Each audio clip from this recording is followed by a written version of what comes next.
पृथ्वी। पृथ्वी या अर्थ। अर्थ एक परिचय, इंट्रोडक्शन टू अर्थ। जैसे कि हमने अभी थोड़ी देर पहले सोलर सिस्टम को स्टडी किया, तो सोलर सिस्टम के अंदर बहुत सारे प्लैनेट थे। उसमें से जो एक हमारा गोला है उसका नाम क्या है? पृथ्वी है। पृथ्वी हमारा वो पार्ट है जहाँ पे हम रहते हैं, और पृथ्वी पर जीवन है। पृथ्वी पर जीवन मिलता है, आप जानते हैं। और पृथ्वी पर 71% वाटर है। ठीक है, खास बात ये है। साथ ही साथ बचे हुए 29% पे क्या है? आपका लैंड। तो यहाँ पे लैंड कम है, वाटर ज़्यादा है, आप समझ सकते हैं। इसीलिए इसे ब्लू प्लैनेट भी कहा जाता है। ब्लू प्लैनेट किसे कहा जाता है? हमारे अर्थ को। क्यों? क्योंकि यहाँ पे वाटर पाया जाता है। वाटर है तो जीवन है, जीवन है तो सब कुछ है। तो सोलर सिस्टम के सबसे अनोखे ग्रह में के रूप में किसे हम जानते हैं? सोलर सिस्टम के सबसे अनोखे ग्रह में हम जानते हैं पृथ्वी, हमारे अर्थ को। अर्थ हमारे सोलर सिस्टम का सबसे यूनिक प्लैनेट में से एक है। तो गाइज इसको थोड़ा सा ध्यान रखिएगा, हमारे सोलर सिस्टम का सबसे यूनिक प्लैनेट कौन सा है? अर्थ। अब अर्थ की कुछ बेसिक डिटेल और बेसिक जानकारी को हम यहाँ पर आपसे शेयर करते हैं, जानते हैं कि आप क्या जानते हैं और मैं आपको क्या बताना चाहता हूँ। ठीक है, अगर आपसे पूछा जाए अर्थ की शेप कैसा है, तो अलग अलग लोगों का अलग अलग कॉन्सेप्ट आता है अर्थ के शेप को लेकर, है ना। अर्थ का शेप कैसा है? तो लोग बोलते हैं कि सर संतरे के आकार का है, कुछ लोग बोलते हैं सर अंडे के आकार का है, जो तो गोल है। तो देखिए अर्थ तो पूरा गोल है नहीं, आप जानते हैं। ठीक है, वो पोल्स पर चपटा है, जैसे कि आप डायग्राम में देख सकते हैं। देखिए पोल्स के पास से अर्थ थोड़ा सा चपटा है, यहाँ से। ठीक है, ऊपर और नीचे दोनों तरफ से। ठीक है, और अगर देखा जाए तो ये इसकी एक एक्सिस हो जाती है, कौन सी? Polar axis. ये पोल वाली एक्सिस, पोल को पोल से मिलाती है। कौन सी एक्सिस हो जाती है? Polar axis. और दूसरा जो होता है वो आपका इक्वेटोरियल एक्सिस होती है, ये वाली जो इधर जा रही है। ठीक है, एक इधर जा रही है।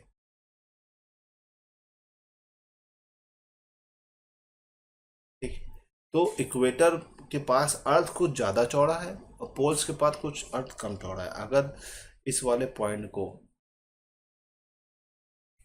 हम यहाँ पर लेके आए ऐसे गिराए, तो थोड़ा सा यहाँ पे स्पेस बच जाएगी। इसका मतलब ये जो इक्वेटर वाला पार्ट है वो थोड़ा बड़ा है।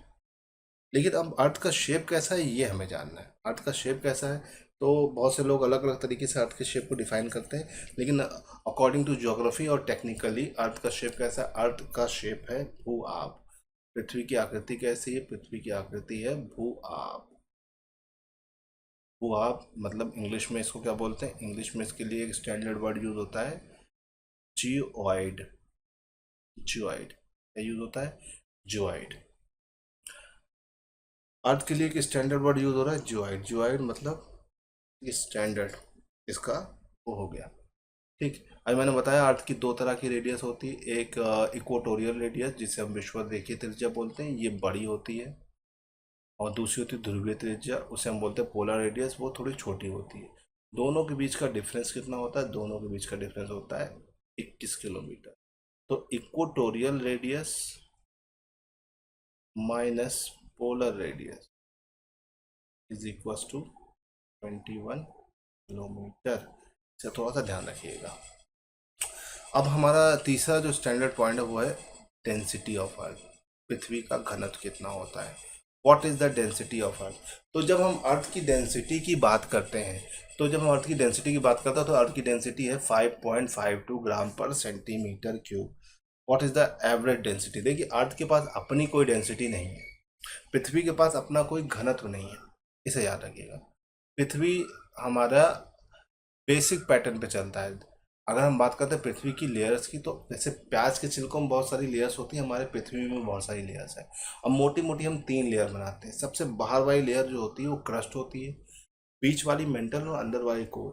तो अर्थ की मोटी मोटी कितनी लेयर है? 3, क्रस्ट, मेंटल और कोर। ठीक है फ्रेंड। तो अब इसमें अगर देखा जाए तो अर्थ की इन तीनों लेयर में सबसे ऊपर की जो परत है क्रस्ट, सिलिकॉन और एल्युमिनियम की बनी है। दूसरी जो लेयर है मेंटल, वो सिलिकॉन और मैग्नीज की बनी है। और तीसरी लेयर जो है कोर, सबसे अंदर वाली, वो निकल और आयरन की सबसे भारी है। तो इससे आप समझ सकते हैं कि अर्थ की बाहर की लेयर लीस्ट डेंस्ड है, और अंदर जाते जाते अर्थ का कोर बहुत ज़्यादा डेंस्ड है। तो अर्थ की डेंसिटी वेरी करती है। सरफेस से कोर की तरफ जाने पर अर्थ की डेंसिटी बढ़ती है। तो अर्थ के पास अपनी कोई फिक्स डेंसिटी नहीं, लेकिन उसके बाद एक एवरेज डेंसिटी है, वो कितनी है? 5.52। अगर कहीं पूछे आपकी अर्थ की डेंसिटी कितनी है, तो CND कैनॉट बी डिटरमाइंड।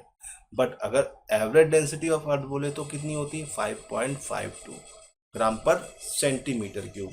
ठीक है, कभी कभी क्वेश्चन आता है कि अर्थ के क्रस्ट से कोर की तरफ जाने पर अर्थ की डेंसिटी बढ़ेगी कि घटेगी, तो आंसर क्या है? बढ़ेगी। It will be increase. फिर अगला क्वेश्चन आता है, what is the age of earth? Earth की एज कितनी है? तो 4.6 बिलियन ईयर्स। ठीक है, what is the age of earth? Earth की एज कितनी है? 4.6 बिलियन। ठीक है, अब अर्थ की एज 4.6 बिलियन है। Out of this 4.6 billion, 4 billion साल तक अर्थ जो है एक आग के गोले की तरह जल रहा था, और फिर वो ठंडा हुआ, और फिर 0.6 बिलियन में हमारे अर्थ के स्ट्रक्चर्स फॉर्म हुए, और आखिरी के कुछ सालों में हमारे अर्थ पर जीवन आया। तो अगर हम इस 4.6 बिलियन को 24 घंटे में डिवाइड कर लें, मतलब हमें इस 4.6 बिलियन को 24 घंटा बोल दें, तो इस 24 घंटे का जो एक सेकंड है, उस एक सेकंड में पूरा हमारा ह्यूमंस का जीवन बना है ना। हम लोग एग्जिस्टेंस में आए हैं। तो आप समझ सकते हैं कि हम लोग कितना, हम लोग से पुरानी ये अर्थ है, और हम लोग बहुत ही नए हैं इस अर्थ के। फिर हमारे पास एक अगला पॉइंट आता है। अगला पॉइंट क्या है? अगला पॉइंट है आपका आपका एस्केप वेलोसिटी। हिंदी में बोलते हैं पलायन वेग। एस्केप वेलोसिटी या पलायन वेग ये कितना है? 11.2 किलोमीटर पर second. What is the value of escape velocity? It is 11.2 kilometre पर सेकेंड। अब ये एस्केप वेलोसिटी होती क्या है, हमको ये थोड़ा सा समझना है। देखिए, एस्केप वेलोसिटी का कॉन्सेप्ट आता है अर्थ की ग्रेविटी से। ठीक है, अगर आपसे पूछा जाए तो अर्थ के बाहर किसी चीज़ को भेजने के लिए जो वेग चाहिए होगा, पलायन वेग है ना, ऐसा बोल तो नहीं। देखिए, अर्थ के पास अपनी एक ग्रेविटी है, जिसकी वजह से आप किसी भी चीज़ को ऊपर फेंकोगे तो वो नीचे आएगी। अर्थ हर चीज़ को अपने सेंटर की ओर अट्रैक्ट करता है। तो आप किसी भी चीज़ को ऊपर फेंकोगे तो नीचे आएगा। ठीक है, अगर यकीन नहीं है तो आप छत से कूद के देखिए, आप भी नीचे ही जाएंगे। तो अर्थ की ग्रेविटी हर हर जो है वो हर चीज़ को उसके सेंटर की ओर अट्रैक्ट करती है। अब अगर हमें किसी ऑब्जेक्ट को अर्थ से बाहर भेजना है, तो हमको उसको एक ऐसी वेलोसिटी देनी होती है जिस पे अर्थ की ग्रेविटी काम नहीं करे, और वो वेलोसिटी होती है 11.2 किलोमीटर पर सेकेंड। ठीक है, तो अब देखिए यहाँ से इसकी एक स्टैंडर्ड डेफिनेशन बन गई। वह न्यूनतम वेग जो किसी पिंड को देने पर वो पिंड पृथ्वी के गुरुत्वाकर्षण क्षेत्र से बाहर चला जाए, उसे उस पिंड का पलायन वेग कहते हैं। The minimum velocity by which any object escape from earth gravitational field is known as escape velocity. इसकी वैल्यू कितनी होती? 11.2 किलोमीटर पर सेकेंड। तो अगर किसी भी सैटेलाइट को, किसी भी ऑब्जेक्ट को हमें अर्थ से बाहर भेजना है, तो मिनिमम इतनी वेलोसिटी देनी होगी। जितने भी स्पेस शटल्स होते हैं, जितने भी सैटेलाइट्स होते हैं, उनको हम कम से कम इतनी वेलोसिटी देते ही है। इससे ज़्यादा दे सकते हैं, कोई दिक्कत नहीं, कम से कम। ठीक है, रॉकेट और आपका मिसाइल्स में डिफरेंस होता है। Missile doesn't work on escape velocity. Rocket जो वो बहुत इंपॉर्टेंट है। ठीक है, रॉकेट जो है, रॉकेट वर्क करते हैं आपका एस्केप वेलोसिटी पर। ये डिफरेंस वैसे ही समझिए जैसे कि APJ अब्दुल कलाम और के सिवान। ठीक है, APJ Abdul Kalam is the rocket man of India और मिसाइल मैन ऑफ इंडिया। तो आप बोलेंगे मिसाइल मैन ऑफ इंडिया, तो इंडिया का मिसाइल मैन कौन है? मिसाइल वगैरह बनाने का काम DRDO, APJ अब्दुल कलाम। और रॉकेट मैन ऑफ इंडिया कौन है? करंट इसरो चेयरमैन के सिवान। आपको याद रखना है, रॉकेट मैन और मिसाइल मैन में डिफरेंस बहुत होता है। ठीक है, रॉकेट आपका एस्केप वेलोसिटी और इसरो के थ्रू काम करता है। ठीक है, चलिए अब यहाँ से हम आगे बढ़ते हैं, मोशंस ऑफ अर्थ के बारे में बात करते हैं। मोशन ऑफ अर्थ मतलब पृथ्वी की गतियाँ। जब हम पृथ्वी की गतियों के बारे में बात करते हैं तो हमारे अर्थ की दो टाइप की गतियां होती हैं, दो तरह के मोशन होते हैं। एक होता है रेवोल्यूशन, दूसरा होता है रोटेशन। जब अर्थ अपने एक्सिस पर लट्टू की तरह नाचती है तो इसे बोलते हैं रोटेशन या घूर्णन या परिभ्रमण।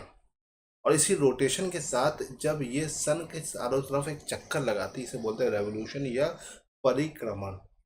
तो हमारे अर्थ की दो तरह की गति है, या किसी भी प्लैनेट के अंदर दो तरह की गतियां होती हैं। अब इन दो तरह की गतियों से एग्जाम में क्वेश्चन क्या बनता है तो उसको देख लेते हैं। देखिए आपके सामने जो टेबल बनी है उसको देखिए और ध्यान से समझिए। देखिए आपका अर्थ का रेवोल्यूशन जो होता है या परिक्रमण होता है, तो परिक्रमण की एक गति होती है। परिक्रमण की गति कितनी, 29.8 किलोमीटर पर सेकेंड, या लगभग हम इसे 30 किलोमीटर पर सेकेंड भी बोल सकते हैं। ठीक है, इसी के साथ रेवोल्यूशन करने में कितना टाइम लगा या परिक्रमण काल कितना है, तो वो है 365.25 दिन, यानी सूर्य का एक चक्कर करने में कितना दिन लगता है, तो वो एक साल है। अब देखिए इधर आया रोटेशन टाइम। तो रोटेशन टाइम जो है वो, रोटेशन स्पीड पहले देखते हैं, गति, घूर्णन गति। तो घूर्णन गति जो है वो 1610 किलोमीटर प्रति घंटा, ये थोड़ा सही कर लीजिएगा, किलोमीटर प्रति घंटा है।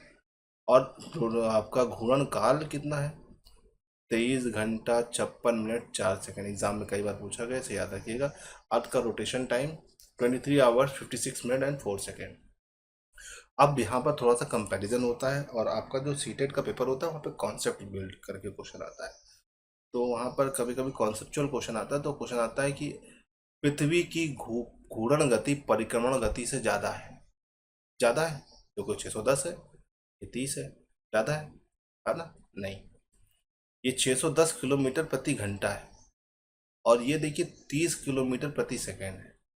मतलब एक सेकंड में 30 किलोमीटर चल रहा है, तो एक मिनट में कितना चलेगा, 1800, ऑलरेडी ज़्यादा हो गया। तो ये गलत है। पृथ्वी की परिक्रमण गति घूर्णन गति से ज़्यादा है, ये याद रखिएगा, पहला स्टेटमेंट। दूसरा, पृथ्वी का परिक्रमण काल घूर्णन काल से ज़्यादा है, ये भी सही है। तो दोनों मामलों में कौन सी चीज़ ज़्यादा है आपके पास, परिक्रमण काल। तो इसे याद रखिएगा। ओके, अब दूसरी चीज़ जो यहाँ से बनती है वो क्या होती है, अर्थ जो है वो जब अपने ऑर्बिट में सन के चारों तरफ चक्कर लगाती है तो इससे क्या हमारे पास एडवांटेज मिलता है, हमारे पास सीजन चेंज होते हैं, ऋतुओं में परिवर्तन होता है। तो जो ऋतुओं में परिवर्तन होता है अर्थ के अपने अपने ऑर्बिट में सन के चारों तरफ चक्कर लगाने की वजह से होता है। और अर्थ के रोटेशन की वजह से क्या होता है, अर्थ के रोटेशन की वजह से हमारे पास डे और नाइट होता है।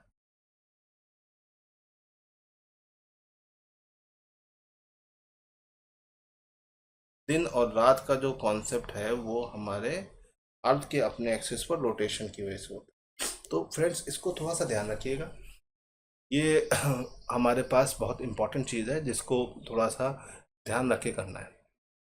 यहाँ पर हमने कुछ इंपॉर्टेंट पॉइंट डिस्कस कर लिए। Shape of earth,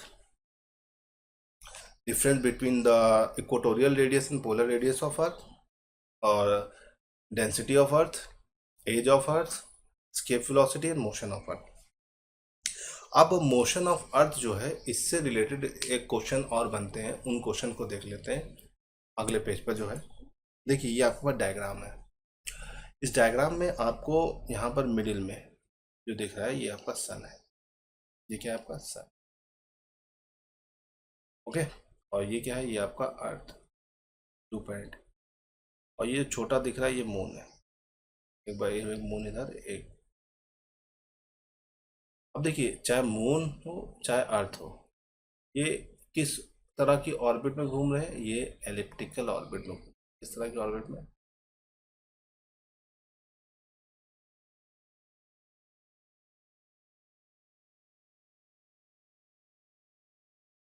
elliptical orbit मतलब दीर्घ वृत्ताकार कक्षा, दीर्घ वृत्ता, ठीक है। तो पृथ्वी किस तरह के कक्षा में घूमती है, दीर्घ वृत्ताकार, एलिप्टिकल ऑर्बिट। अब ये एलिप्टिकल ऑर्बिट में जब ये घूमती है तो एक टाइम में दोनों सिमेट्रिकल और एलिप्स नहीं है, तो एक टाइम में सन और अर्थ के बीच की जो डिस्टेंस होती है मैक्सिमम होती है, और एक टाइम में इन दोनों के बीच की डिस्टेंस जो होती है वो मिनिमम होती है। जब इन दोनों के बीच की डिस्टेंस मिनिमम होती है उसे बोलते हैं पेरिहेलियन। पेरिहेलियन को हिंदी में क्या बोलते हैं? इसको हिंदी में बोलते हैं उप सौर। ठीक है। और इसकी जो डेट होती है इसकी डेट होती है आपका 4 जून।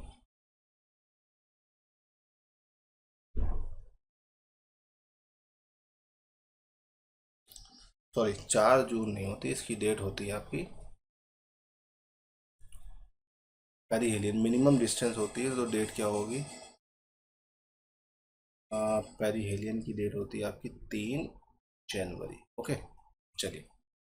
और फिर जब सन और अर्थ के बीच की डिस्टेंस मैक्सिमम होती है तो उसे बोलते हैं एफेलियन या अपसौर।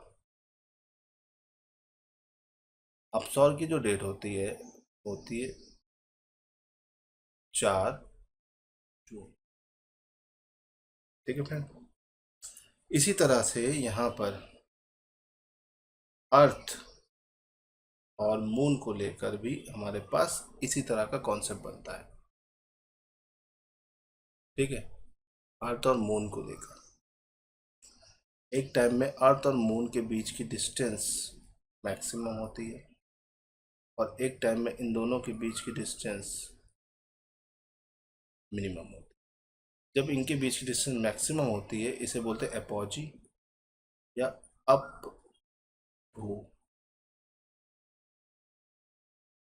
और एक टाइम पे जब इनके बीच की डिस्टेंस मिनिमम होती है तो इसे बोलते हैं पेरिजी या उप। गाइस, यहाँ पर मैंने 4 आपको चीज़ें बताई। ठीक है, 4 चीज़ों में हम एक बार देख लेते हैं कौन कौन सी चीज़ें हैं। ठीक, पहली चीज़ मैंने आपको बताई यहाँ पर, ये अपसौर, इसको आप एपेलियन बोलते हैं जिसकी डेट क्या है? 4 जून। दूसरी चीज़ बताई पेरीहेलियन, इसको आप उपसौर बोलते हो जिसकी डेट है 3 जनवरी। ओके। और फिर हमने अगली चीज़ बताई एपोची, इसको हिंदी में अपभू बोलते हैं, डेट कोई फिक्स नहीं। दूसरा पेरिजी, इसको हिंदी में उपभू बोलते हैं। तो इस तरह से हमने 4 चीज़ें देख ली। अब इन 4 चीज़ों में आप कैसे इसको समझोगे और कैसे इसको ध्यान दोगे, इसको समझ। देखिए, इसमें रटना नहीं है, इसमें सिर्फ ध्यान देना है। अगर आपने थोड़ा सा भी ध्यान दे लिया तो आपको ये दिक्कत बिल्कुल नहीं करेगा। लेकिन यहाँ पर आपके पास अपसौर और उपसौर, ठीक है, आप किसी को भी ले लो। सपोज करते हैं हम एक किसी को ले लेते हैं, किसी एक को ले लेते हैं। किसको ले लेते हैं? हम पेरिहेलियन को ले लेते हैं। पेरिहेलियन को यहाँ पर ले लेते हैं। ठीक है, पेरिहेलियन का नाम लिख लेते हैं। ठीक, यहाँ पे हमने पेरिहेलियन लिख लिया।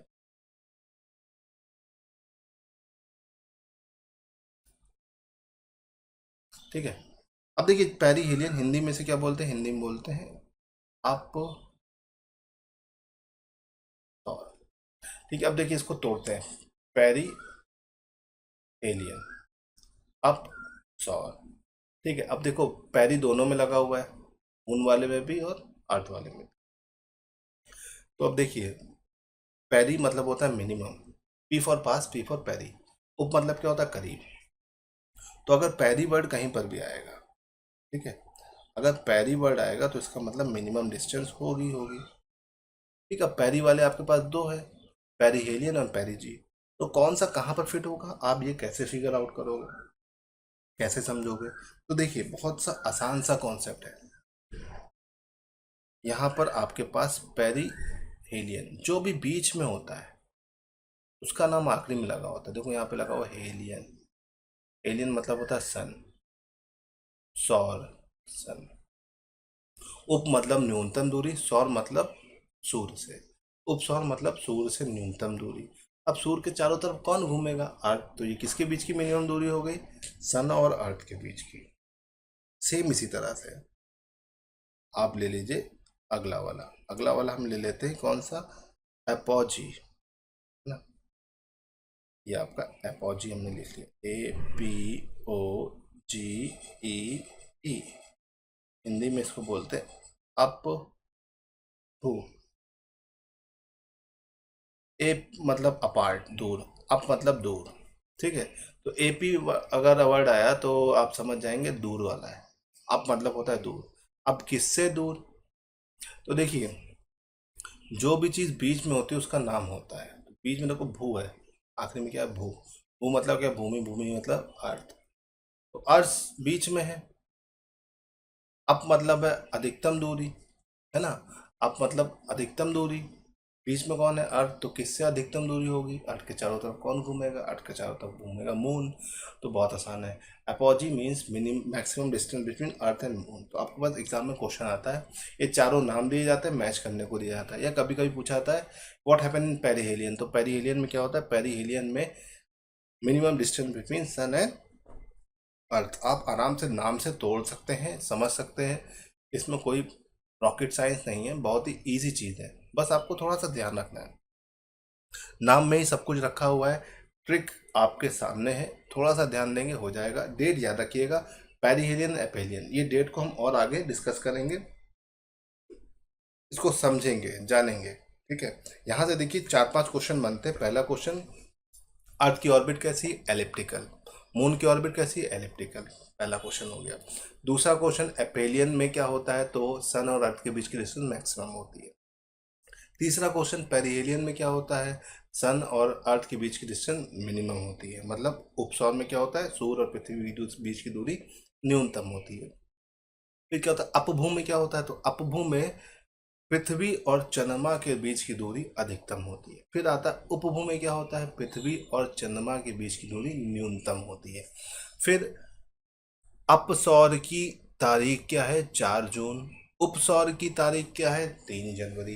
तो ये तारीख को भी याद रखिएगा। अगर आप ये सब तारीख याद रखते हैं, डेट याद रखते हैं, तो यही सारे क्वेश्चन बनते हैं। देखिए, ये पेपर में 100% आता है।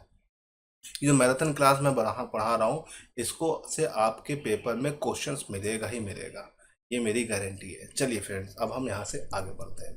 अब कुछ और इन्फॉर्मेशंस को देख लेते हैं। अब देखिए, यहाँ पे इन्फॉर्मेशन आती है distance between sun and earth. तो सूर्य और पृथ्वी के बीच की दूरी कितनी है? बताइए, आप लोग बताएंगे।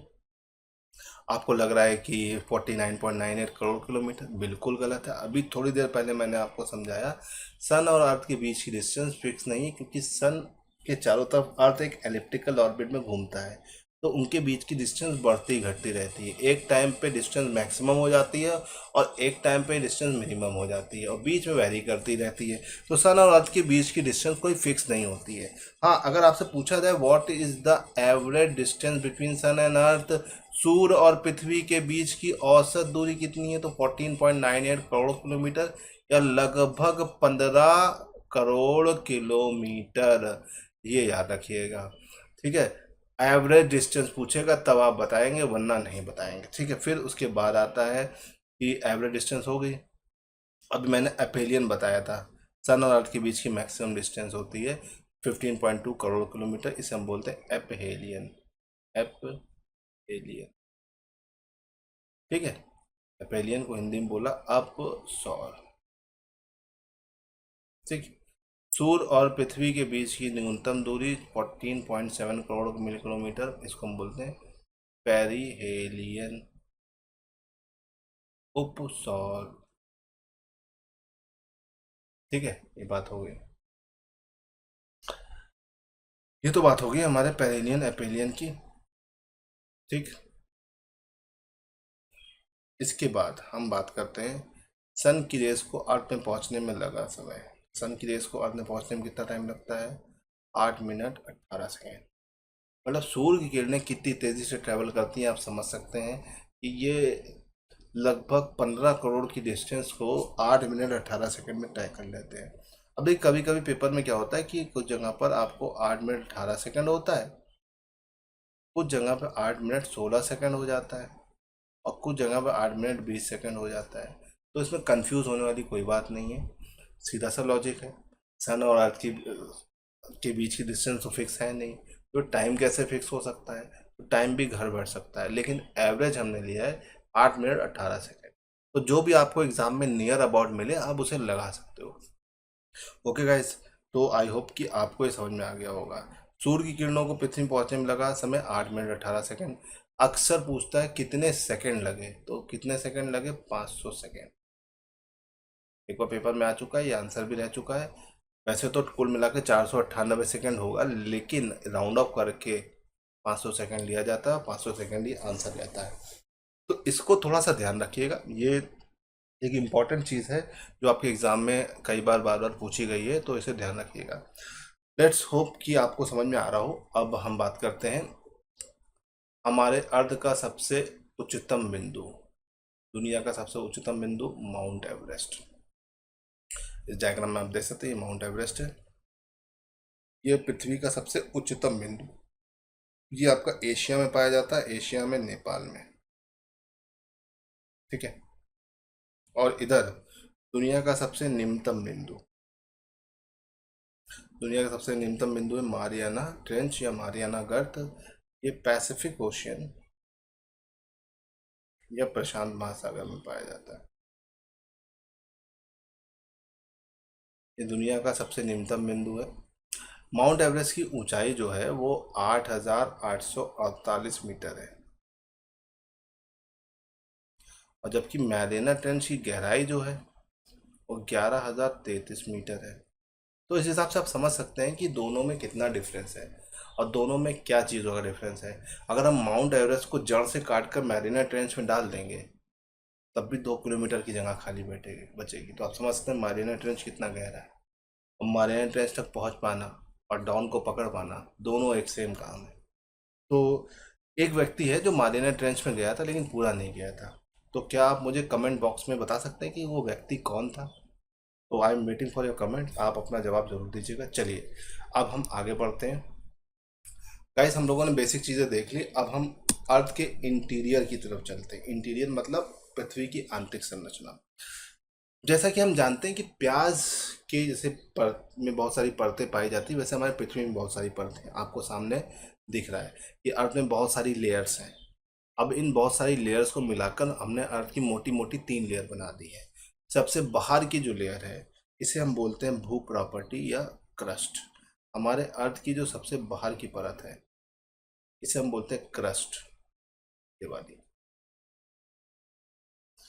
ये सिलिकॉन और एल्युमिनियम से मिलके बनी है। ओके, फिर हमारी जो सेकंड नंबर की परत है बीच वाली, मेंटल। मेंटल जो है इसको इंग्लिश में भी मेंटल बोलते हैं। ये आपका सिलिकॉन और मैग्नीज से मिलके बनी है। इसके बाद सबसे अंदर की परत है कोर या क्रोड। ये आपकी निकिल और आयरन से मिलके बनी है। तो इस हिसाब से देखा जाए तो हमारे अर्थ की 3 मोटी मोटी लेयर है, ठीक। सबसे ऊपर क्रस्ट, क्रस्ट आपको दिख रही है, ये देखिए, ये बाहर वाली ये क्रस्ट है। क्रस्ट के बाद ये आपका पूरा मेंटल है। मेंटल के बाद सबसे अंदर ये आपका कोर आ गया, ठीक है। क्रस्ट 100 किलोमीटर तक होती है, मेंटल 200 से 2900 किलोमीटर तक होती है, और बाकी बचा हुआ आपका कोर रहता है। तो क्रस्ट, मेंटल, कोर हमारे अर्थ की मोटी मोटी 3 परतें होती है, ठीक है। अब अगर हम अर्थ के अंदर जाने की बात करें तो जैसे ही हम अर्थ में 32 मीटर नीचे जाते हैं, मतलब जैसे ही हम अर्थ में नीचे उतरना शुरू करते हैं, जैसे ही 32 मीटर नीचे जाते हैं हमारे अर्थ में नीचे जाने पर टेम्परेचर बढ़ने लगता है। तो 1 डिग्री सेल्सियस टेम्परेचर क्या होता है, बढ़ जाता है। तो अर्थ में जैसे जैसे हम नीचे जाते जाते हैं टेम्परेचर बढ़ता रहता है। 32 मीटर नीचे जाने पर 1 डिग्री सेल्सियस टेम्परेचर बढ़ता है। तो फ्रेंड्स, आप समझ सकते हैं कि ये टेम्परेचर कितनी तेज़ी से बढ़ रहा है। लेकिन ये टेम्परेचर जो है 32 डिग्री वाला जो रेट है ये सिर्फ 50 किलोमीटर से 100 किलोमीटर तक ही वेरी करता है। उसके बाद ये टेम्परेचर रेट धीमे धीमे करके स्लो होने लगता है, और फिर अंदर जाते रहते टेम्परेचर रेट धीमे पड़ने जाता है। फिर भी नीचे जाते जाते टेम्परेचर बहुत ज़्यादा हो जाता है। तो अर्थ के कोर में टेम्परेचर बहुत ज़्यादा होता है, तो आप क्या मुझे बता सकते हैं कि अर्थ के कोर में जो भी चीज़ें हैं वो किस फॉर्म में होंगी? कैन यू गेस और define me about this things? मुझे लग रहा है कि आप लिक्विड बोलेंगे या सॉलिड बोलोगे। देखिए मैं तो अंदर नहीं गया हूँ, आप में से कोई गया है तो बताइए कि अंदर अर्थ के कोर में जो चीज़ें हैं वो किस फॉर्म में है, सॉलिड, लिक्विड, गैस, किस फॉर्म में है? तो ज़्यादातर लोगों का जो व्यू होता है वो बोलते हैं सर लिक्विड फॉर्म में होता है अर्थ के कोर में जो भी चीज़ें होती है। But how can you say that? मेरा ये मानना है क्योंकि सबसे मुश्किल काम अर्थ के इंटीरियर की जानकारी लेना होता है। अकॉर्डिंग टू ज्योग्राफी सबसे मुश्किल काम, और साइंस के अकॉर्डिंग सबसे मुश्किल काम होता है to define the interior structure of earth. तो पृथ्वी की आंतरिक संरचना की जानकारी हमें कैसे पता चलती है, हमें ये जानना है सबसे पहली चीज़। तो देखिए हम अर्थ के अंदर जा रहे हैं तो लोग बोलते हैं लिक्विड फॉर्म में चीज़ें हैं, तो लिक्विड फॉर्म में क्यों है? भाई अंदर जाने पे आप बोले टेम्परेचर बढ़ रहा है इसलिए ज़्यादा टेम्परेचर पे सारी सारी चीज़ें लिक्विड फॉर्म में होती हैं। बट अगर देखा जाए तो अंदर जाने पर प्रेशर भी बढ़ रहा है, और प्रेशर अगर बढ़ रहा है तो प्रेशर बढ़ने से क्या हो रहा है, जब किसी ऑब्जेक्ट पे प्रेशर डालते हो तो उसके मॉलिक्यूल्स का पास पास आते हैं, और किसी भी ऑब्जेक्ट में मॉलिक्यूल पास आने का मतलब क्या है, एक स्टेज पीछे चले जाना। तो जब किसी ऑब्जेक्ट पे हाई प्रेशर डालते हैं तो वो अपनी एक स्टेज पीछे चला जाता है, गैस है तो लिक्विड, लिक्विड है सॉलिड। तो आप किस बेस पर बोल सकते हैं अंदर आपका सॉलिड है, किस आधार पर बोल सकते हैं? मैं तो अंदर गया नहीं भाई, हम अर्थ के अंदर से 20 किलोमीटर तक ही जा पाए, 15 से 20 किलोमीटर। जो भी आप कोयले की खान देखते हैं वो सब भी 5, 6, 8 या 10 किलोमीटर तक होती है। तो अर्थ के अंदर हम ज़्यादा गहराई तक नहीं गए, तो हम कैसे बोल सकते हैं कि अर्थ के अंदर है क्या? आप कैसे डिफाइन कर सकते हो? आप कैसे बता सकते हो कि अर्थ के कोर में क्या है, अर्थ के अंदर क्या चीज़ें हैं क्या नहीं है? आप कैसे इसे बता सकते हो? क्या मेजरमेंट है, क्या चीज़ों को आप मान के चलोगे? क्या कुछ आपने सोच रखा है? बताइए मुझे, आपके पास कोई इसका क्राइटेरिया है? What is the best source to describe the internal structure of earth? पृथ्वी की आंतरिक संरचना के बारे में बताने का सबसे बढ़िया माध्यम क्या है, बताइए। तो यहाँ पर आते हैं कि साथ ही कई लोग फंस जाते हैं। तो चलिए, आपका ये क्वेश्चन है, ये एग्जाम में 2-3 बार आ चुका है। What is the best source to describe the internal structure of earth? पृथ्वी की आंतरिक संरचना के बारे में बताने का सबसे बढ़िया माध्यम क्या है? तो पहला ऑप्शन जो एग्जाम में मिलता है वो मिलता है आपको वॉल्केनोस। ओके। दूसरा ऑप्शन जो मिलता है वो मिलता है अर्थक्वेक।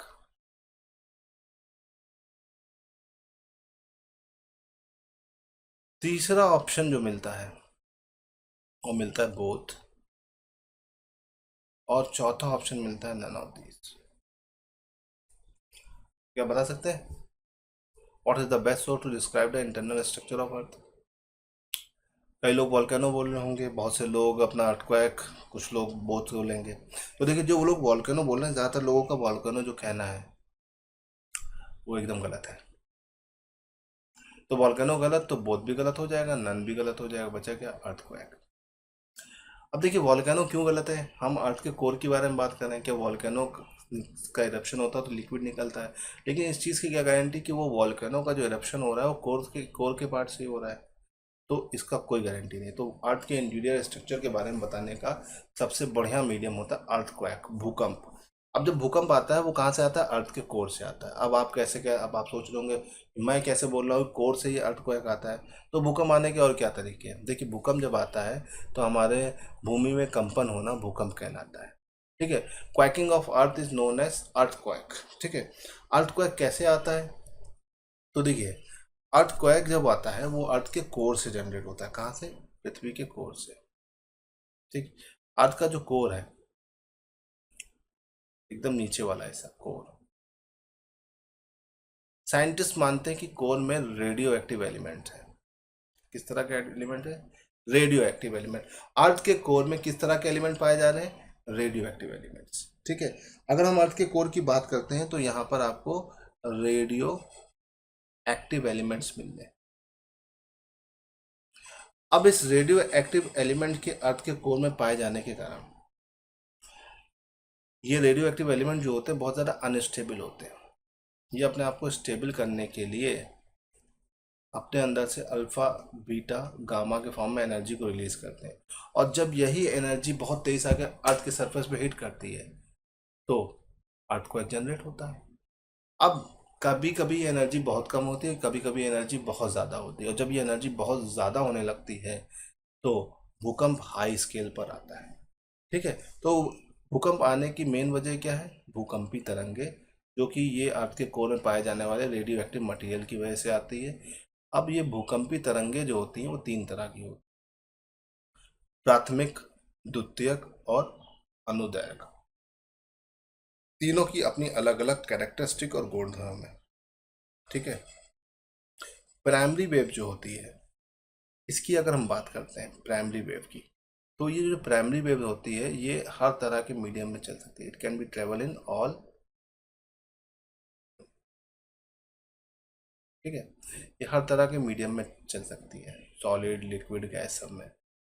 सेकेंडरी वेव जो होती है वो सॉलिड में नहीं चल सकती। और जो लॉन्गिट्यूडनल वेव होती है, इस लॉन्गिट्यूडनल वेव की खास बात क्या होती है?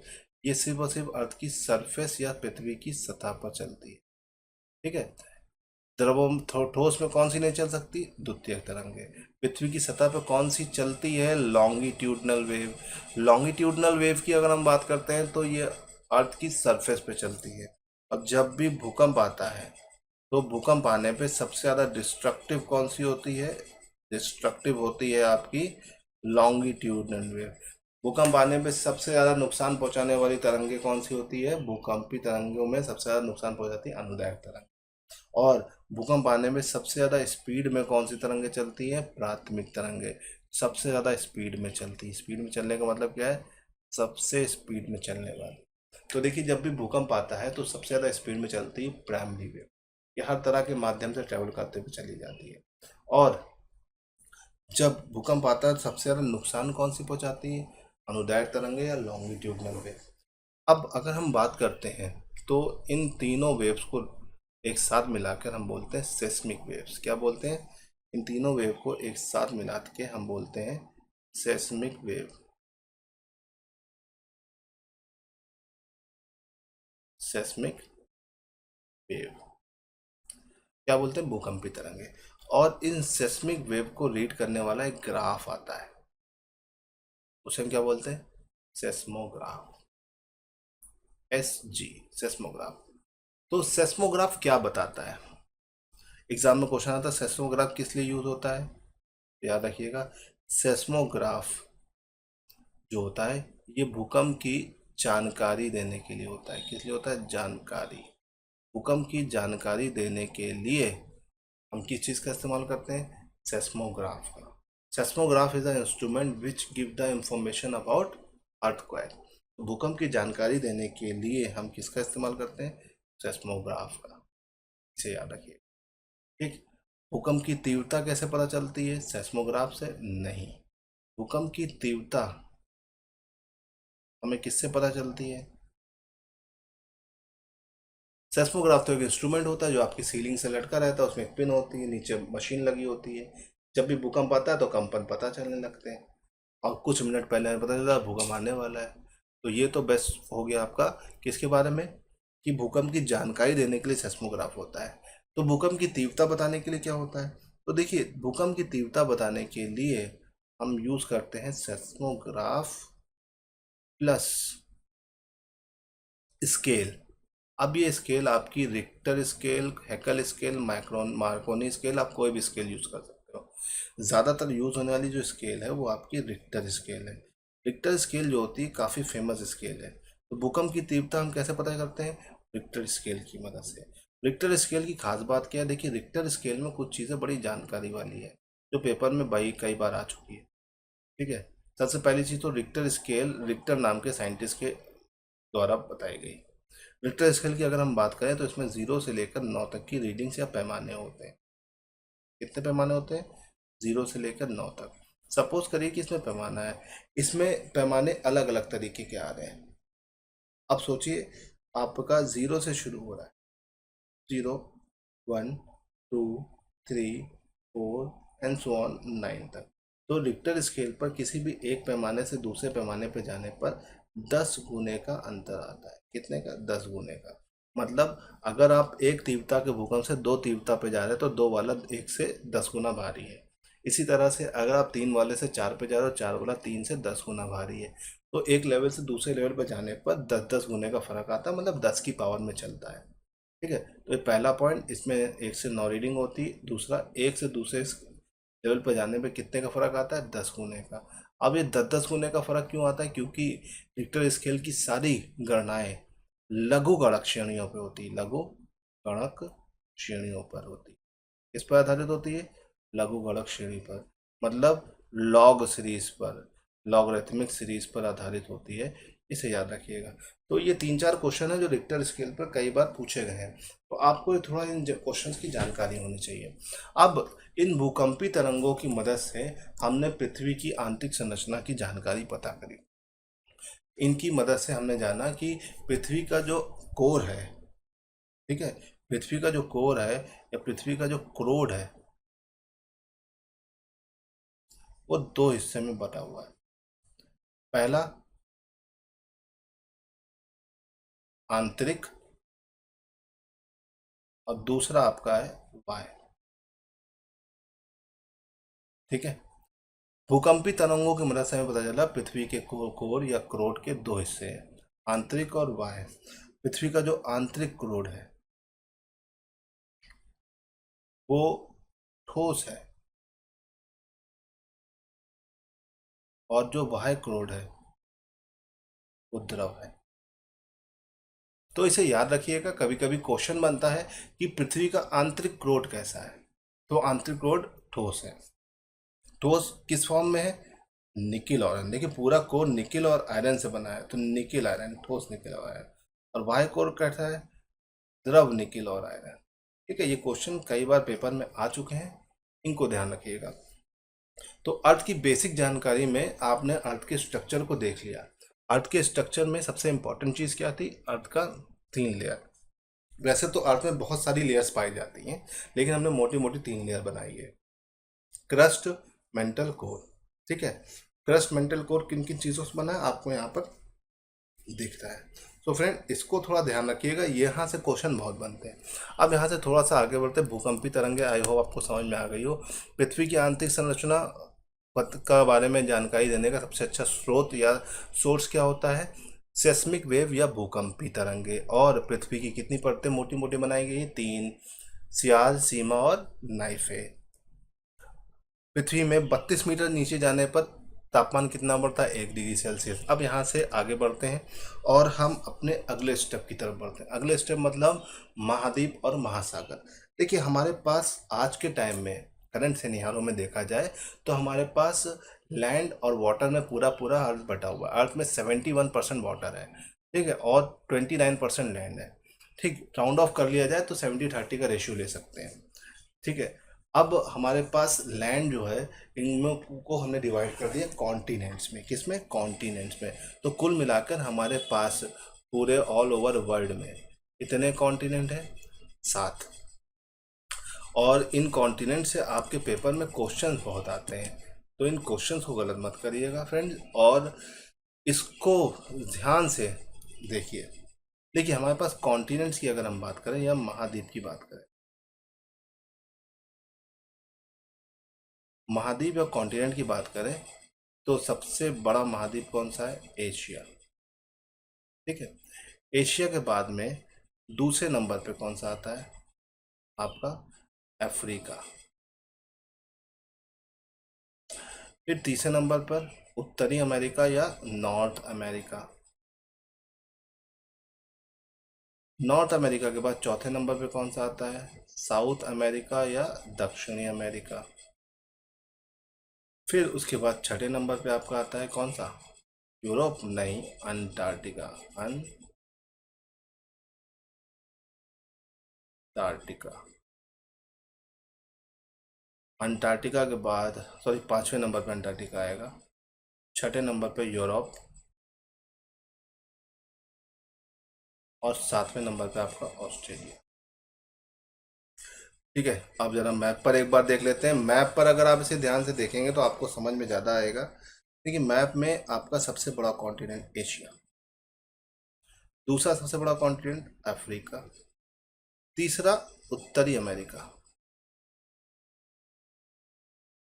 उत्तरी अमेरिका, नॉर्थ अमेरिका। फिर चौथा सबसे बड़ा साउथ अमेरिका या दक्षिणी अमेरिका। फिर पांचवा सबसे बड़ा कॉन्टिनेंट आपका कौन सा है? अंटार्कटिका। छठा सबसे बड़ा कॉन्टिनेंट आपका कौन सा? छठा सबसे बड़ा कॉन्टिनेंट है यूरोप।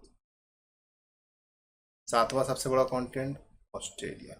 तो इनको अरेंज करने को अक्सर पेपर में आ जाता है एरिया वाइज, क्षेत्रफल के आधार पर इन महाद्वीपों को सुनियोजित करने को या अरेंज करने को आता है।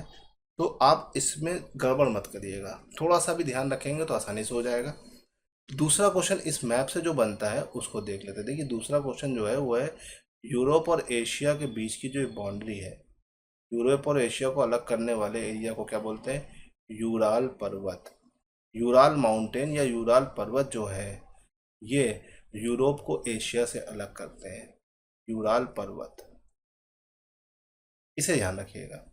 यूराल पर्वत यूरोप को एशिया से अलग करता है। साथ ही साथ एक इंपॉर्टेंट चीज और है जो आपको ध्यान रखना है। यूराल पर्वत के अलावा यहाँ पर एक सागर है, इसको बोलते हैं कैस्पियन सागर या कैस्पियन सी। वो भी कैस्पियन सी भी अलग करती है किसे? यूरोप और एशिया को। लेकिन बेसिकली ज़्यादातर पेपर में यही यूराल आता है, तो यूराल याद रखिए कि कई बार पेपर में आ चुका है और बच्चे इसको गलत कर चुके हैं, तो गलत मत करिएगा। ठीक, हमने देख लिया कॉन्टिनेंट, सबसे बड़ा कॉन्टिनेंट और सबसे छोटा कॉन्टिनेंट, और इसको अरेंज करना। अब यहाँ से हम आगे बढ़ते हैं। हमने कॉन्टिनेंट्स का एक जनरल आइडिया ले लिया है। अब कॉन्टिनेंट्स के बाद हम अपने अगले चीज पर आते हैं, ओशियंस या महासागर पर। ठीक है, ओशियंस या महासागर की अगर हम बात करते हैं तो महासागर हमारे पास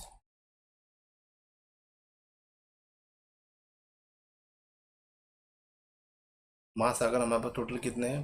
5। सबसे पहला प्रशांत महासागर, दुनिया का सबसे बड़ा महासागर प्रशांत महासागर, जिसको आप पैसिफिक ओशियन भी बोलते हैं। ठीक है, फिर दूसरा सबसे बड़ा महासागर आपका कौन सा है? दूसरा सबसे बड़ा महासागर है आंध्र महासागर, जिसको आप अटलांटिक ओशियन भी बोलते हो, अटलांटिक। फिर आपका तीसरा सबसे बड़ा महासागर है हिंद महासागर। हिंद महासागर को आप इंडियन ओशन के नाम से जानते। ठीक, फिर चौथा सबसे बड़ा महासागर आपका है दक्षिणी महासागर, इसे आप सदर्न ओशन के नाम से भी जानते हैं। फिर पांचवा सबसे बड़ा महासागर आपका है आर्कटिक, आर्कटिक। ओके, ये आपके 5 मेन महासागर मैंने साइड में लिख दिए। अब थोड़ा ध्यान से देखिए। देखिए यहाँ पर सबसे बड़ा ओशन आपको यहाँ पर दिख रहा है, ये देखिए पैसिफिक ओशन। पैसिफिक ओशन की अगर हम बात करते हैं, ठीक है, ये आपका पूरा पैसिफिक ओशन इधर से शुरू होता है, तो पूरा एक ग्लोब घूम के आप जा रहे हैं। ठीक है, ग्लोब घूम के ऐसे निकले, पीछे पीछे पीछे पीछे पीछे पीछे अगर आप जा रहे हैं, ये पूरा पीछे पीछे होते हुआ ये होता हुआ आप अगर देखेंगे तो ये यहाँ तक आते हुए पीछे बैक साइड तो ये पूरा ओशन पैसिफिक। मतलब ग्लोब के आगे का हिस्सा में दिख रहा है मैप पर, पीछे क्या है? पीछे जो कुछ भी है पूरा एक सेमी सर्किल लेके, वो आपका क्या कहलाता है? Pacific ocean. दुनिया का सबसे बड़ा ocean Pacific ocean. Pacific ocean की अगर हम बात करते हैं तो ये बहुत बड़ा है, लगभग 43% अर्थ के क्षेत्रफल को कवर करता है। ओके, तो Pacific ocean the biggest ocean of the world. ठीक, उसके बाद हम दूसरे ओशन की तरफ आते हैं, अटलांटिक। ये आपका दूसरा ओशन है अटलांटिक, इसको आंध्र महासागर भी कहा जाता है। देखिए ये नॉर्थ अमेरिका, ठीक है, यूरोप, अफ्रीका और साउथ अमेरिका, 4 बड़े बड़े कॉन्टिनेंट से घिरा हुआ है। तो 4 बड़े बड़े कॉन्टिनेंट से घिरे होने की वजह से यहाँ से आना जाना बहुत लगा रहता है, एक कॉन्टिनेंट से दूसरे, दूसरे से तीसरे। तो 4 कॉन्टिनेंट के बीच होने की वजह से और इन कॉन्टिनेंट की डिस्टेंस को मिनिमम करने की वजह से इस कॉन्टिनेंट में आवागमन बहुत लगा रहता है। आवागमन का मतलब क्या, आना जाना बहुत लगा रहता है, लोग आते जाते बहुत है, इसलिए दुनिया का सबसे बिजिएस्ट ओशियन है। बिजिएस्ट मतलब व्यस्तम महासागर। तो दुनिया का सबसे व्यस्तम महासागर अटलांटिक महासागर। ये अगर आप ध्यान से देखेंगे तो ये एक एस शेप बनाता है। तो कौन सा कॉन्टिनेंट है जो एस शेप में है? अटलांटिक महासागर। अटलांटिक महासागर की अगर हम बात करते हैं तो इससे आपके दो क्वेश्चन है। पहला, आपका दुनिया का सबसे व्यस्तम महासागर, the busiest ocean of the world, और दूसरा ये एक एस शेप बनाता है। ठीक है। फिर तीसरा क्वेश्चन जो कभी कदार पूछता है, तो ये दो हिस्सों में बटा है, उत्तरी अटलांटिक और दक्षिणी अटलांटिक। इससे ज्यादा यहाँ से क्वेश्चन नहीं बनेंगे। ठीक, लोकेशन आपको दिख गई है। लोकेशन का बहुत यूज है आपके पेपर में। ठीक है। चलिए फ्रेंड्स, अब यहाँ से आगे बढ़ते हैं और अपने अगले ओशन की तरफ बढ़ते हैं, इंडियन ओशन। इंडियन ओशन की बात करें तो दुनिया का तीसरा सबसे बड़ा ओशन, दुनिया का तीसरा सबसे बड़ा ओशन कौन सा है? Indian ocean. इंडियन ओशन की खास बात क्या है, ये किसी कंट्री के नाम पर है, कंट्री का नाम है इंडिया। इंडिया के नाम पर रखा गया ओशन, इंडियन ओशन। इसको अगर आप ध्यान से देखेंगे तो ये एक हल्का सा एम शेप में है, और ये दुनिया का तीसरा सबसे बड़ा ओशन है। इसके बाद चौथे सबसे बड़े ओशन की बात करते हैं तो सदर्न ओशन। ये आपका पूरा सदर्न ओशन है, यहाँ से पूरा ऐसे चल रहा है 60 डिग्री के पास से पूरा नीचे तक सदर्न ओशन है। पहले इसका नाम अंटार्कटिका ही था, लेकिन लेटर ऑन 2008 के बाद से इसका नाम चेंज होकर सदर्न ओशन हो गया है।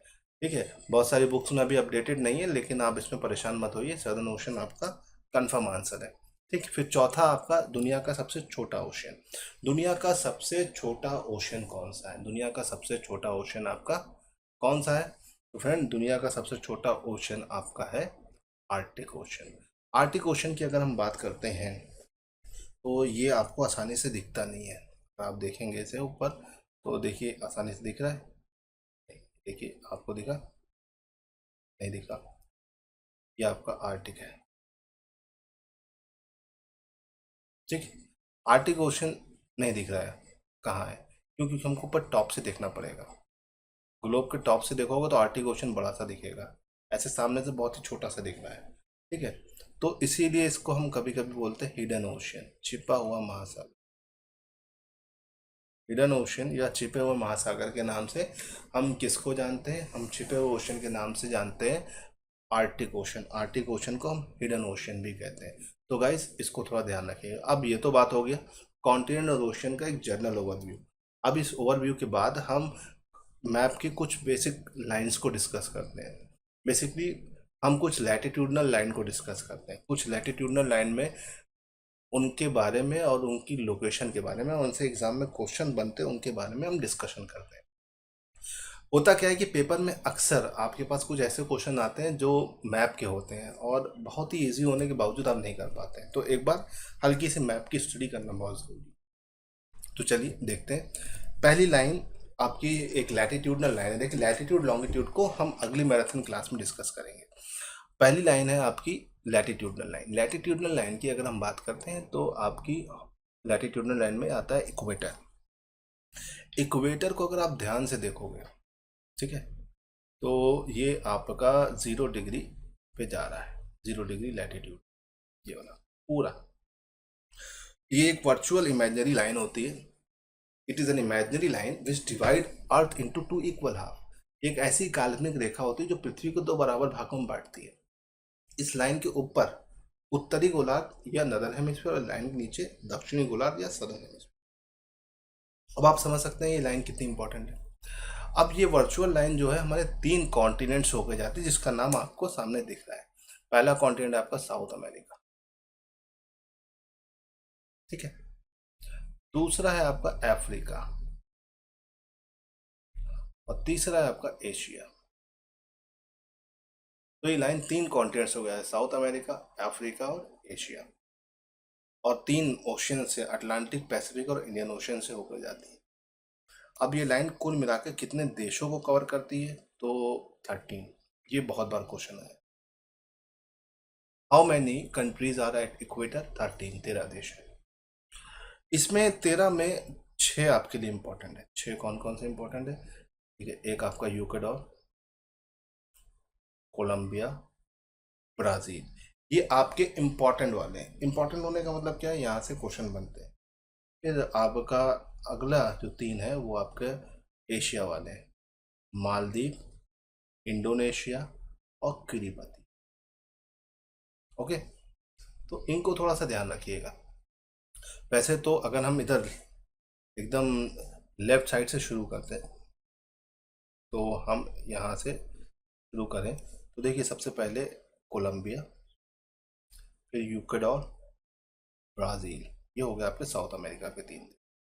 फिर आपका सोटोमेन प्रिंसिपी अफ्रीका में, गैबन अफ्रीका में, फिर रिपब्लिक ऑफ कॉन्गो अफ्रीका में, फिर democratic Republic of Congo Africa में, फिर आपका आता है युगांडा, ये भी अफ्रीका में, ठीक है, केनिया अफ्रीका में, सोमालिया अफ्रीका में, फिर आपका एशिया का मालदीव, इंडोनेशिया, और फिर आउटर में एकदम जाता है किरीबती। तो इस तरह से टोटल 13 देश है। तो इनसे क्वेश्चन क्या बनता है अभी हम आगे देखेंगे। ठीक, अब आते हैं अगली लाइन पर। अगली लाइन आपकी है topic of cancer.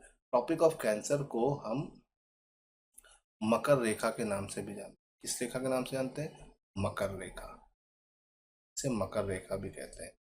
23.5 degree north में लाइन होती है, इसे मकर रेखा भी कहते हैं। ठीक है, ये तीन कॉन्टिनेंट को करती है, नॉर्थ अमेरिका, अफ्रीका और एशिया। तीन कॉन्टिनेंट को कट करी, नॉर्थ अमेरिका, अफ्रीका और एशिया। ठीक है, यहाँ पर जो देश हैं टोटल कुल मिलाकर 17 देश हैं। कितने देश हैं? 17। अब इसमें इंपॉर्टेंट क्या है? इंपॉर्टेंट है एशिया। एशिया के जितने भी देश आ रहे हैं वो आपके लिए इंपॉर्टेंट है। Myanmar, Oman, Bangladesh, India, Saudi Arabia, China, UAE and Taiwan, इसे ध्यान रखिएगा। क्या क्वेश्चन बनेगा अभी समझ में आ जाएगा। ठीक है, नॉर्थ अमेरिका के भी देश इंपॉर्टेंट है, मैक्सिको, बाहमास थोड़े इंपॉर्टेंट है। बाहमास के आगे लिखा है ब्रैकेट में आर्चिपेलागो। आर्चिपेलागो मतलब होता है ग्रुप ऑफ आइलैंड। जब बहुत सारे आइलैंड का एक ग्रुप होता है उसे बोलते हैं आर्चिपेलागो। इसे थोड़ा सा ध्यान रखिएगा, थोड़ा सा इंपॉर्टेंट है और आपके एग्जाम में आता है। चलिए अब यहाँ से आगे बढ़ते हैं। टॉपिक ऑफ कैंसर के बाद topic of Capricorn, Makar Rekha, sorry पीछे आपकी कर्क रेखा थी, ये आपकी मैंने मकर लिख दिया गलती से, ये आपकी कर्क रेखा है, ये आपकी कर्क रेखा है, मकर नहीं, कर्क रेखा है। ओके, मकर रेखा नीचे वाली है, टॉपिक ऑफ कैप्रिकॉन, मकर रेखा ये है। ठीक, मकर रेखा पे तीन महाद्वीप हैं, साउथ अमेरिका, अफ्रीका और ऑस्ट्रेलिया। ठीक है, इसमें जो इम्पोर्टेंट है वो आपके साउथ अमेरिका के देश हैं, अर्जेंटीना, ब्राज़ील, चिली, पैराग्वे। इसके अलावा Namibia, Botswana, South America, Mozambique, Madagascar Africa के हैं। इतने इंपॉर्टेंट नहीं है अफ्रीका के। अब देखिए इतनी देर में हमें ये पता चला कि अफ्रीका से तीनों लाइनें होके जा रही हैं, अफ्रीका से हमारी तीनों की तीनों लाइनें पास हो रही हैं। तो ये बहुत इंपॉर्टेंट है, इसे थोड़ा सा ध्यान रखिए। ठीक है, आपका equator, topic of cancer, topic of Capricorn पे कौन कौन सी लाइनें हैं ये बहुत इंपॉर्टेंट है, इसको ध्यान रखिएगा। चलिए अब आते हैं चौथी लाइन। अफ्रीका से मैंने बोला तीन लाइनें होके जाती है, तो तीन नहीं, अफ्रीका से आपके पास 4 लाइनें हैं। चौथी लाइन कौन सी है? जीएमटी या फिर प्राइम मरीडियन, मतलब 0 डिग्री लॉन्गिट्यूड। ठीक है, देखिए वर्टिकल लाइन जो आ रही है 0 डिग्री लॉन्गिट्यूड कहलाता है। ठीक है, तो वो चौथी लाइन भी यहाँ से पास होती है, इसे ध्यान रखिएगा। और ये जो प्राइम मरीडियन है, जो आपका 0 डिग्री लॉन्गिट्यूड है, ये हमारे पास, इसको हम प्राइम मेरिडियन बोलते हैं या प्रधान यामज्योतर बोलते हैं। प्राइम मेरिडियन को प्रधान यामज्योतर या जीएमटी बोलते हैं। ये यूरोप, अफ्रीका, अंटार्कटिका से होकर जाता है। ठीक है, यूरोप में यूके, स्पेन और फ्रांस को कवर करता है। अफ्रीका में घाना, अल्जीरिया, माली, टागो, बुर्किना फासो से, और अंटार्कटिका तो पूरा कवर करता है। ठीक है, अब एक क्वेश्चन देखिए, ध्यान रखिए। अफ्रीका से चारों लाइनें होकर जाती, चारों मतलब topic of cancer, topic of Capricorn, equator and prime meridian. ठीक है, अफ्रीका महाद्वीप से चारों रेखाएं पास होती हैं, कर्क रेखा, मकर रेखा, विषुवत रेखा और प्रधान यामजोटर या जीएमटी लाइन या 0 डिग्री देशांतर।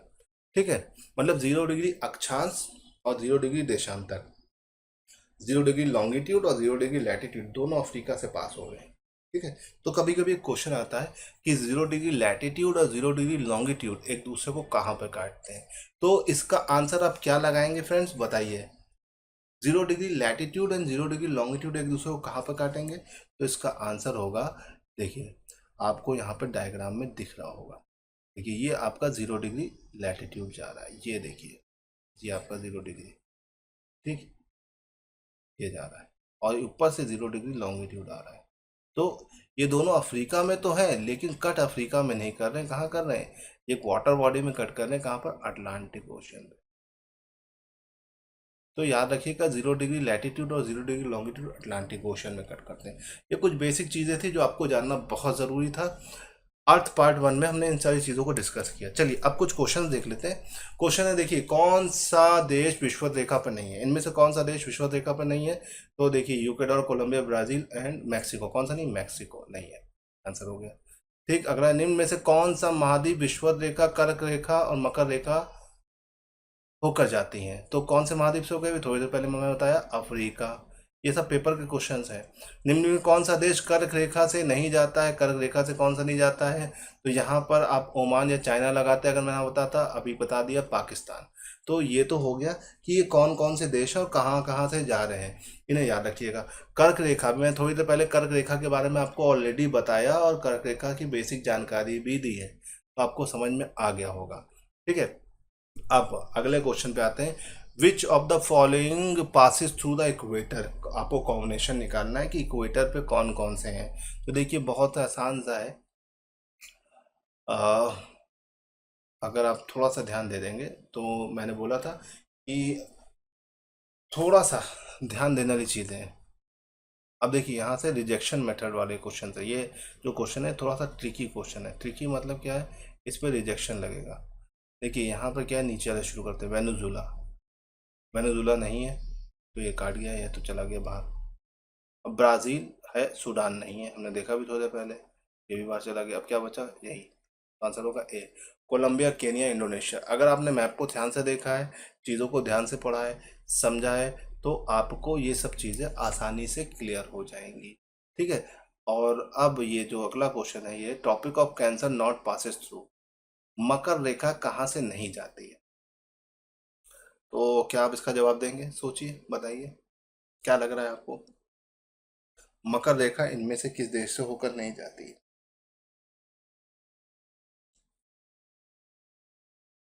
इसका आंसर है बोलीविया। मकर रेखा बोलीविया से होकर नहीं जाती। तो गाइस ये कुछ क्वेश्चन है जो आपके कॉन्सेप्ट को क्लियर करेंगे। हमने आज क्या क्या देखा, हमने आज अर्थ की बेसिक डिटेल्स देखी, बेसिक बारे में जाना, समझा कि अर्थ के अंदर क्या क्या चीज़ें हैं और उसको हमें कैसे फिगर आउट करना। अब हमने 3 लाइनें देख ली हैं। आप घर जाके सबसे पहला काम क्या करेंगे, आप सबसे पहला काम इस वीडियो को देखने के बाद मैपिंग का करेंगे। आपको ये चारों लाइनों को मैप पर प्लॉट करना है और इनको देखना है और इनको नोट करना है। वीडियो को रोक रोक के पॉज करिएगा, आराम से समझिएगा, और जितना ज़्यादा आप बार बार इसको देखेंगे वो आपके लिए क्लियर होगा। और याद रखिएगा, स्पेशली इक्वेटर बहुत पूछा जाता है, और टॉपिक ऑफ कैंसर में जब भी आता है तो एशिया से ही आता है। अभी मैंने आपको दिखा दिया, ये सब पेपर के क्वेश्चन है प्रीवियस ईयर्स के, जो एग्जाम में कई बार आए हैं। तो आपको थोड़ा सा ध्यान रखना है चीज़ों को, अगर आप ध्यान रखेंगे तो आपको कोई भी डिटेल दिक्कत नहीं होगी। ठीक है गाइस।